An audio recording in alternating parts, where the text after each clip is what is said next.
প্রিয় শিক্ষার্থীরা সবাইকে স্বাগতম। আমরা গত লেসনে 116 পৃষ্ঠা পর্যন্ত এসেছিলাম এবং তোমাদেরকে বলে দিয়েছিলাম যে 116 পৃষ্ঠা পর্যন্ত এখানে কয়েকটা ধাপ আছে পড়ে ফেলানোর জন্য, মানে কর্ম পরিকল্পনার যে ধাপগুলো 7টা ধাপ আছে, তো এগুলো পড়ার জন্য। তো সামনে হচ্ছে যে 16 পৃষ্ঠা 17 পৃষ্ঠায় 5, 6 তারপর 7 এই ধাপগুলো উপস্থাপন করা আছে, তোমরা জাস্ট পড়ে নিবা। এবং এই কর্ম পরিকল্পনার যে সুবিধাগুলো আছে এই সুবিধাগুলো এখানে দেওয়া আছে, যে আমি একটু পড়ি তোমাদের সাথে, আমি উল্লেখযোগ্য জায়গাগুলো তোমাদের সাথে শেয়ার করব, একটু বোঝানোর থাকলে বোঝানোর চেষ্টা করব। আর এখানে তেমন কঠিন বিষয় না যে এত বেশি বুঝাইতে হবে, ঠিক আছে? তাহলে এগুলো পড়লেই তুমি পারবা। আরেকটা বিষয় হচ্ছে যে আমি যে বিষয়গুলো তোমাদের সাথে একটু নমুনা উত্তর দেওয়া দরকার এগুলো নিয়ে একটু বেশি আলোচনা করব, নমুনা উত্তর প্রোভাইড করার চেষ্টা করব, তোমরা জাস্ট যেন নমুনা উত্তরগুলো দেখে নিজেরা উত্তর করতে পারো। ওকে, তো এখানে দেখতে পাচ্ছ যে কার্যকর যোগাযোগ সৃষ্টিতে এটি ইতিবাচক ভূমিকা রাখে, পুরো কাজটি সম্পন্ন করতে বা লক্ষ্যে পৌঁছাতে এটি সহায়ক হয়, এর মাধ্যমে কাজের অগ্রাধিকার নির্বাচন করা সহজ হয়, কাজ চলাকালীন জবাবদিহিতা বৃদ্ধি পায়, রিসোর্স সংগ্রহ ও বন্টন সহজ হয়, প্রতিবন্ধকতা বা চ্যালেঞ্জ সম্পর্কে অগ্রিম জানা যায়, তারপর হচ্ছে সমাপ্তি রেখা বা ডেডলাইন সম্পর্কে আগে থেকে ধারণা পাওয়া যায়, সহজে কাজের অগ্রগতি জানা যায়। এই হচ্ছে কর্ম পরিকল্পনার কি সুবিধা। এরপরে আমরা 118 পৃষ্ঠা, আমরা কিন্তু আজকে 17 থেকে 20 পৃষ্ঠা পর্যন্ত কমপ্লিট করব, 117 থেকে 120 পৃষ্ঠা, ঠিক আছে? এখানে কাজ আছে, তো কাজগুলো যেমন একক কাজ আছে একটা, যে নিজের জন্য একটা পেশা নির্বাচন করো এবং উক্ত পেশায় নিজেকে সফলভাবে পাওয়ার জন্য উল্লিখিত 7টি ধাপ অনুযায়ী একটি স্বল্পমেয়াদী কর্ম পরিকল্পনা তৈরি করো। অর্থাৎ তুমি একটা পেশা নির্ধারণ করবা যে আমি তো মনে করো যে একজন ইঞ্জিনিয়ার হইতে চাই বা একজন উদ্যোক্তা হইতে চাই বা একজন ভালো একটা কি বলে এটাকে শিক্ষক হইতে চাই বা ডাক্তার হইতে চাই, হ্যাঁ, যে কোনো একটা পেশা যেটা তোমার ভালো লাগে সেটা নির্বাচন করবা এবং উক্ত পেশায় সফলতা হওয়ার জন্য, মানে সফল হওয়ার জন্য যে যে পদক্ষেপ আছে এগুলা তুমি একটু উপস্থাপন করবা, ঠিক আছে? তো যে পেশাটাতে যেতে চাও ওই পেশা সম্পর্কে আগে কিছু লিখবা, লেখার পরে তুমি এই যে পরিকল্পনাটা শেয়ার করে দিবা। ওকে, তো এইটার একটা নমুনা আনসার তোমাদেরকে একটু শেয়ার করি এখন, তাহলে তোমাদের বুঝতে সুবিধা হবে।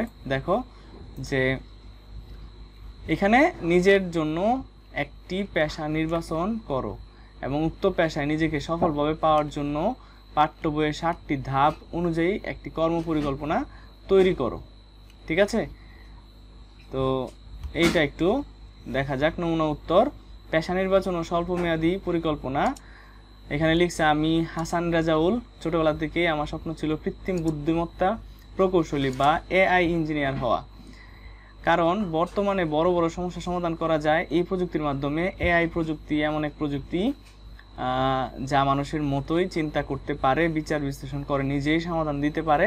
আর এই প্রযুক্তিকে প্রসেসিং মডেলিং, মানে এইখানে হচ্ছে এই পেশাটার যে সুবিধা অসুবিধা বা এই পেশাটার সামনে কি হইতে পারে, এই পেশাটার গুরুত্বটা কেমন, তাৎপর্য কেমন, এইখানে একটু তুলে ধরা হয়েছে, ঠিক আছে? তোমরা জাস্ট ভিডিওটা পজ করে এখান থেকে সবগুলা তথ্য দেখে নিতে পারো এবং তুমি চাইলে নিজের মতো করে তথ্য উপস্থাপন করতে পারো। তো আমি একটু স্লাইড আকারে এটা একটু দেখাই, তুমি কি করবা, ভিডিওটা পজ করে করে এখানে তথ্যগুলো একটু দেখে নিবা, ঠিক আছে? যাতে সবগুলো তথ্য তুমি জানতে পারো আর কি।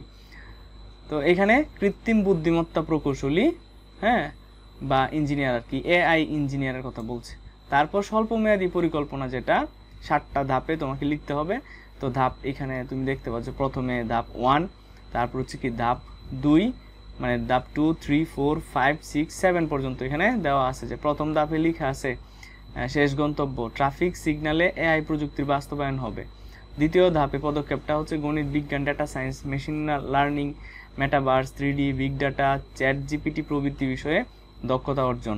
ধাপ নাম্বার 3-এ আছে কাজের অগ্রাধিকার এবং সম্ভাব্য সময়সীমা। কাজের অগ্রাধিকার কি হবে, এআই সংশ্লিষ্ট প্রযুক্তি বিষয়ের উপর দক্ষতা অর্জন। সম্ভাব্য সময়সীমা হচ্ছে 1 বছর। তারপরে এখানে আছে 4 নাম্বার ধাপ, মাইল ফলক বা মাইলস্টোন, ট্রাফিক সিগন্যালের উপর প্রজেক্ট তৈরি, বিশেষ মহলে সফলতা, আন্তর্জাতিক পর্যায়ে সফলতা, দেশীয় ট্রাফিক ব্যবস্থায় এর সফল বাস্তবায়ন। 5 নাম্বার ধাপে আছে রিসোর্স বা উপকরণ, ইন্টারনেট লাগবে।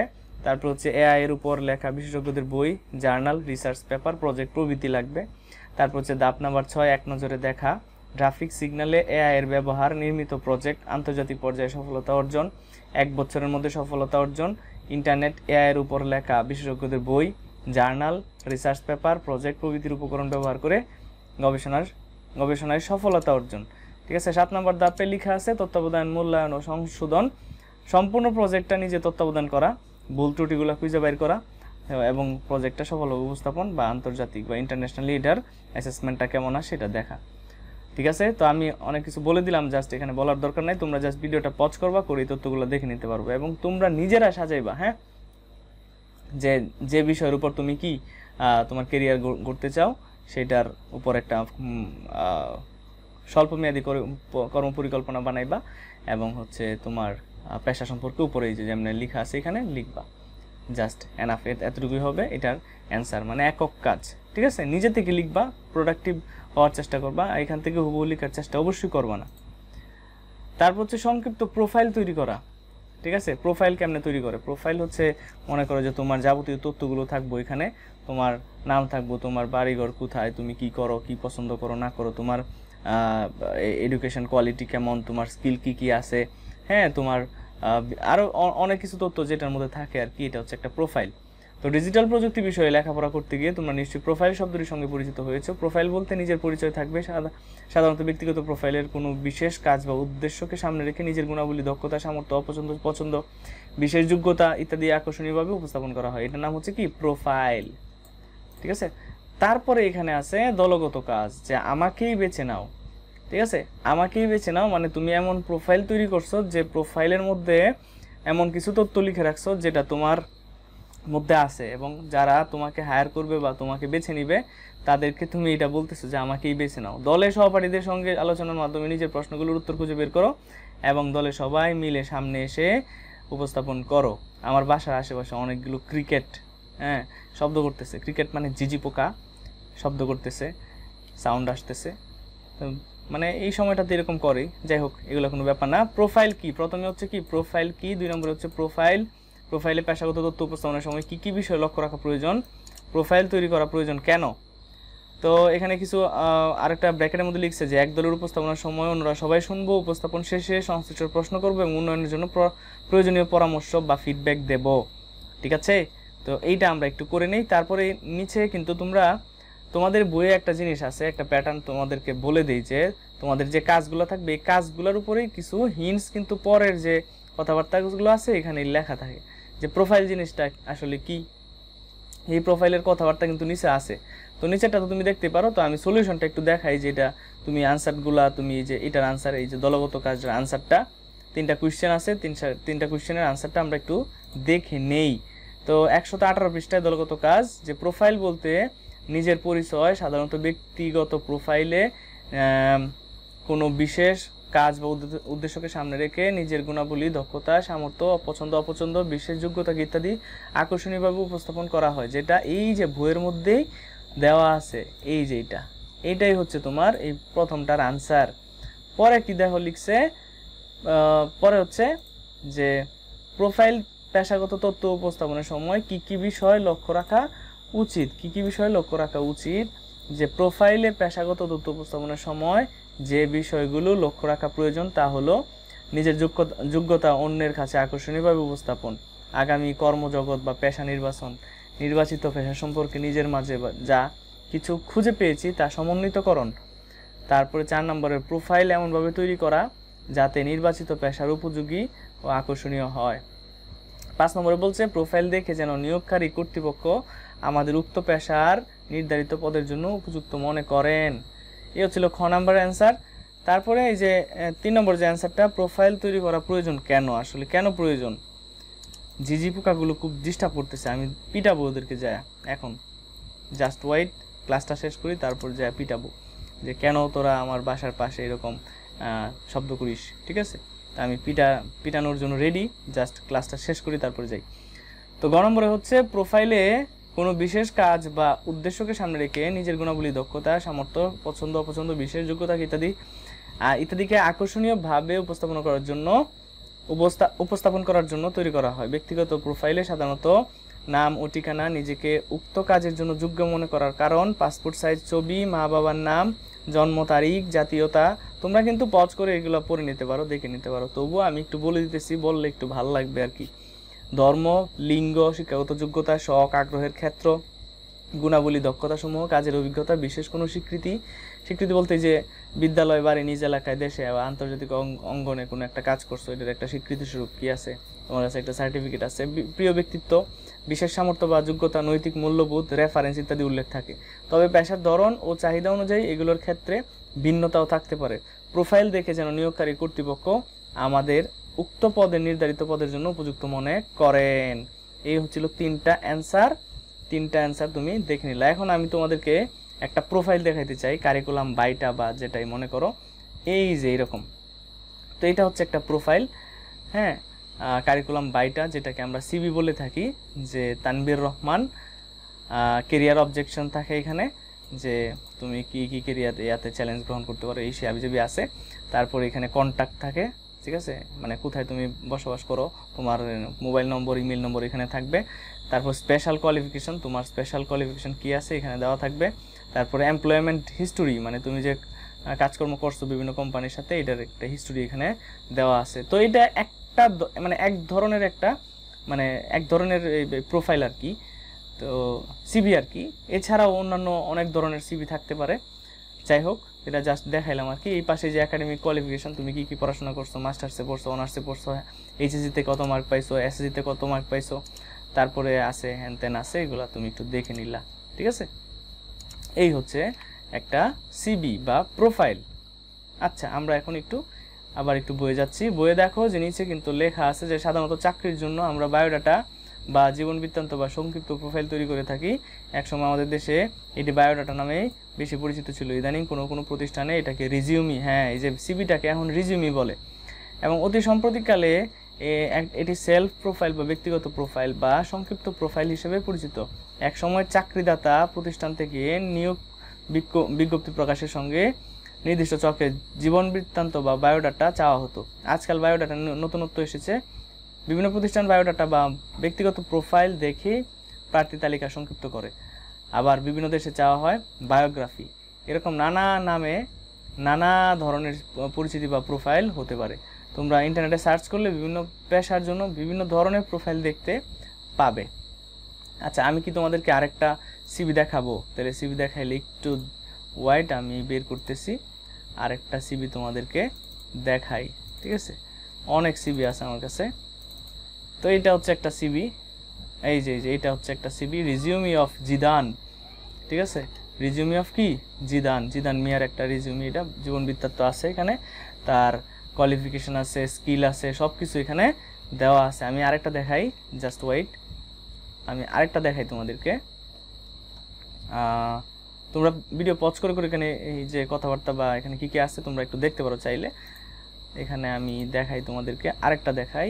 মনে করো যে এটা দেখাইলাম, রিজিউমি অফ এনায়েত চৌধুরী। তো এটা সেমই মনে হইতেছে। তো এটা দেখে আর কি লাভ, এটাতে চাপ দিই, দেখি কি আসে। এই যে এটা একটা রিজিউমি অফ এমডি আলামিন, ঠিক আছে। তো এখানে প্রথমে আছে প্রেজেন্ট অ্যান্ড মেইলিং অ্যাড্রেস, হ্যাঁ, তারপর educational qualification, computer knowledge, personal information, permanent address, এগুলো দেওয়া আছে। তোমরা যেটা দেখতে পাইতাছো আর কি। এক পেজের একটা সিভি শর্ট করে দেওয়া আছে, একবারে খুবই শর্ট করে দেওয়া আছে। এবং এখানে একটা সিভি তোমরা দেখতে পাচ্ছ, এই নাকি একটা কিন্তু বিয়ের সিভি আছে, হ্যাঁ, ম্যারেজ সিভি বাংলা। এটা একটু দেখাই, এটাও কিন্তু একটা সিভি, হ্যাঁ। পারিবারিক বিবরণ তাহে, যোগ্যতা তাহে, গায়ের রং তাহে, হ্যান তেন, আবিজাবি তাহে, ভাই বোন কয়টা, এরকম কিছু সব কিছুই তাহে। তো এটা হচ্ছে একটা পারিবারিক বিবরণ, বিয়ের একটা সিভি, ওকে। আরও কিন্তু আছে এখানে অনেকগুলো আছে, ফ্যামিলি ডিটেলস সম্পর্কিত আছে। তো এই হচ্ছিল কি সিবি। এখন আমরা একটু বই ফিরে যাই, অনেকগুলো দেখাইলাম। তো এইখানেও ছবিগুলো দেখতে পাইতেছো, বিভিন্ন রকমের সিবি দেখা যায়। তো আমাদের টার্গেট কি ছিল? 20 পৃষ্ঠা পর্যন্ত। 20 পৃষ্ঠায় আরেকটা আছে, ওইটা পড়ার আগে এখানে আরও কিছু লেখা আছে যে নিজের আগামী কর্মজগতে আসা। এটা তোমরা নিজেরা পড়বা, এটা পারবা, সহজ আছে। তারপর আমরা নিচে যাই, একক কাজ, জুরি বোর্ডের মুখোমুখি নির্বাচিত পেশার উপযোগী একটি সংক্ষিপ্ত প্রোফাইল তৈরি করে জুরি বোর্ডের মুখোমুখি কি করি? বসি। তারপর এখানে আরও কথাবার্তা লিখছে, এগুলো তোমরা নিজেরা পড়বা। তাইলে 120 পৃষ্ঠা আমরা কমপ্লিট করে ফেলবো। এখানে আমাদের যেটা করতে হবে, একক কাজটা তোমাদেরকে সমাধান করে দিতে হবে। জুরি বোর্ডের মুখোমুখি নির্বাচিত পেশার উপযোগী একটি সংক্ষিপ্ত প্রোফাইল তৈরি করে জুরি বোর্ডের মুখোমুখি বসি। এখন জুরি বোর্ডটা আসলে কি? Jury board, what is jury board? Jury board হচ্ছে এমন একটা বোর্ড যেখানে তুমি পরীক্ষা দিবা আর কি। এক কথায় বলা যায়, একবার খাঁটি বাংলায় বললে এটা হচ্ছে একটা ভাইভা বোর্ড, ঠিক আছে? যেখানে তোমার সিভিগুলো দেখবে, যাচাই বাছাই করবে, তারপর তোমাকে নিয়োগ দেওয়া হবে, ঠিক আছে? তাহলে জুরি বোর্ড কি বুঝলা? তো নির্বাচিত পেশার উপযোগী একটি সংক্ষিপ্ত প্রোফাইল তৈরি করে জুরি বোর্ডের মুখোমুখি বসি। এইটা একটু দেখা যাক তুমি কিভাবে একটা সংক্ষিপ্ত প্রোফাইল তৈরি করবা এবং জুরি বোর্ডের মুখোমুখি বসবা।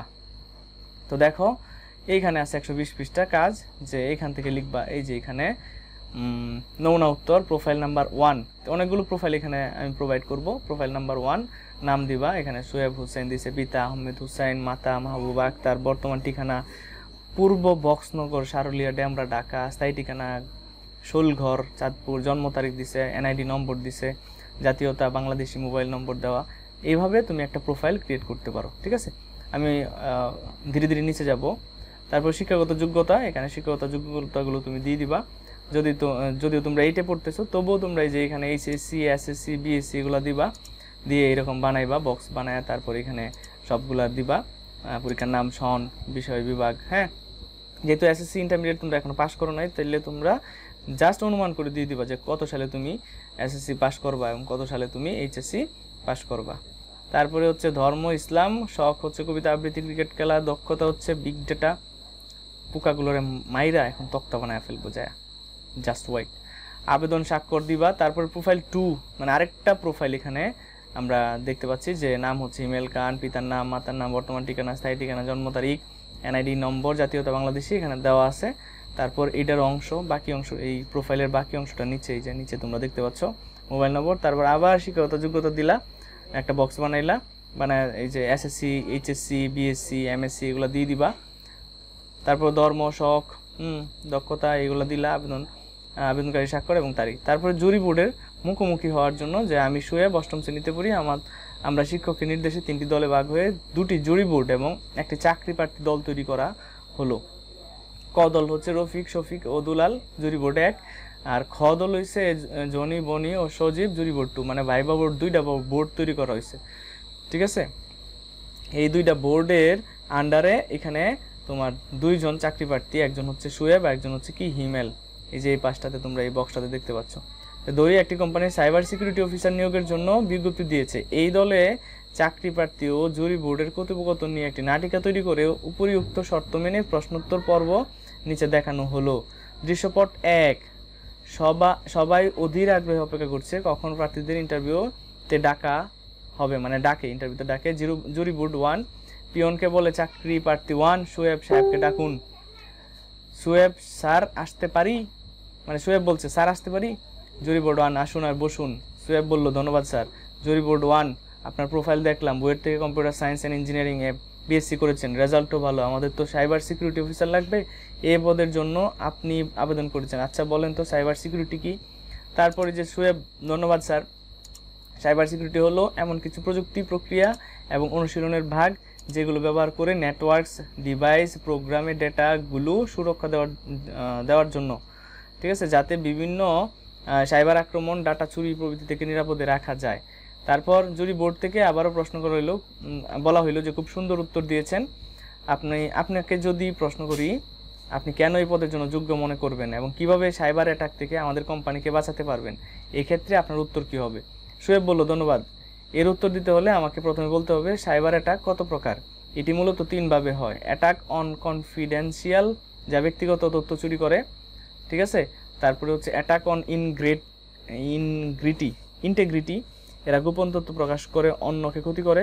ম্যালওয়্যার, এরা বিভিন্ন ওয়েবসাইটে ঢুকে জাল বিছিয়ে রাখে। এছাড়া